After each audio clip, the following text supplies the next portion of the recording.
So hi అండి. So top 3 rules for MBBS abroad 2023 అండి. So ఈ టాప్ 3 అంటే 3 రూల్స్ అనేది 100% ఎవరైనా ఎంబీబీఎస్ అబ్రాడ్ డెసిషన్ మేకింగ్ తీసుకునేటప్పుడు కంపల్సరీగా 3 రూల్స్ అనేది మ్యాండేట్గా ఫాలో అవ్వాలి. సో రూల్ నెంబర్ 1 వస్తుంది సార్. మనం ఏదైతే ఒక యూనివర్సిటీలో చదువుతామో ఏదైతే ఒక కంట్రీలో చదువుతామో మన ఎంబీబీఎస్ ప్రోగ్రామ్ మొత్తం కూడా అదే యూనివర్సిటీ అదే కంట్రీలో కంప్లీట్ చేయాలి. కంప్లీట్ చేయకపోతే ఆ డిగ్రీ ఇన్వాలిడ్ అయిపోతుందండి.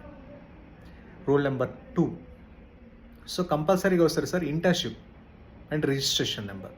సో రిజిస్ట్రేషన్ నెంబర్ అనేది వెరీ వెరీ ఇంపార్టెంట్ అండి.